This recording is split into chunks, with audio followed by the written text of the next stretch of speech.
நான் 2 பேருடைய வாழ்க்கை வரலாறு தான் நடிக்கணும்னு ரொம்ப ஆசைப்பட்டேன். ஒன்று இசைஞானி இளையராஜா அவர்களுடையது, இன்னொன்று சூப்பர் ஸ்டார் ரஜினிகாந்த் அவர்களுடையது.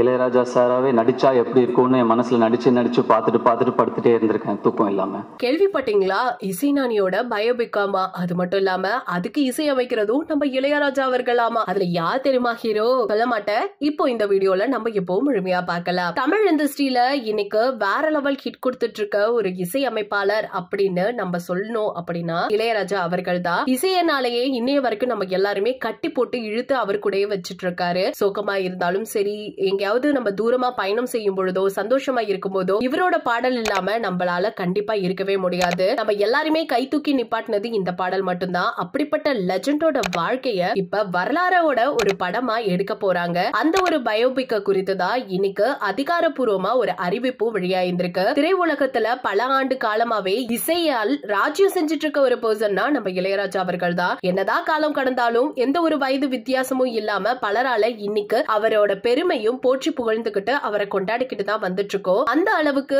ஆயிரக்கணக்கான பாடல்களை கொடுத்திருந்திருக்காரு. 80 வயது ஆயிடுச்சு. ஆனா இன்னைக்குமே முன்னணி நடிகர்களின் பாடல்களுக்கு இசையமைச்சிட்டு தான் வந்துட்டு இருக்காரு. இவரை பத்தி சொன்னா இன்னைக்கு இல்ல எனக்குமே பத்தாது. இப்படிப்பட்ட ஒரு பர்சனோட வாழ்க்கைய பயோபிக்ல கொண்டு வர போறாங்க. இந்த படத்துக்கும் இளையராஜா அவர்கள் தான் இசையமைக்க போறாரா. அது மட்டும் இல்லாம நடிகர் தனுஷ் அவர்கள் தான் இந்த படத்துல நடிக்க போறாரா. அது மட்டும் இல்லாம இன்னைக்கு சென்னையில பூஜை நடந்திருக்கு. அதுவும் நட்சத்திர ஹோட்டல்ல. இதுக்கு முக்கிய விருந்தினர் யார் தெரியுமா? நண்பரும் நடிகருமான இளையராஜாவோட க்ளோசஸ்ட் ஒன்னான கமலஹாசன் அவர்கள் வந்திருந்திருக்காங்க. ஃபர்ஸ்ட் லுக் போஸ்டரை இன்னைக்கு ரிலீஸ் பண்ணிருக்காங்க. இதுல கமலஹாசனா இருக்கட்டும், பாரதி ராஜாவா இருக்கட்டும், வெற்றிமாறன் எல்லாருமே வந்து அந்த ஒரு போட்டோஸ் வீடியோஸ் இப்ப சோசியல் மீடியால ஷேர் ஆயிட்டு இருக்கு. அது மட்டும் இல்லாம ஃபர்ஸ்ட் லுக் வேற லெவலா இருந்துட்டு இருக்கு. எப்ப வரப்போகுது அப்படின்னு ரசிகர்கள் ஒரு பக்கம் எதிர்பார்ப்போட காத்துட்டு இருக்காங்க. அந்த ஒரு நிகழ்ச்சியில தனுஷ் அவர்கள் பேசும்போது ஒரு விஷயம் சொல்லியிருக்காங்க. நான் என் வாழ்க்கையிலேயே ஒரு நல்ல ஒரு படம் நான் பண்ணணும் அப்படின்னு நினைச்சிட்டே இருந்தேன். அது முக்கியமா ஒரு பயோபிக் பண்ணணும் அப்படின்னா ஒரு 2 பர்சனோட, ஒன்னு சூப்பர் ஸ்டாரோட, இன்னொன்னு இளையராஜாவோட ஒரு கனவு நிறைவேறிடுச்சுப்பா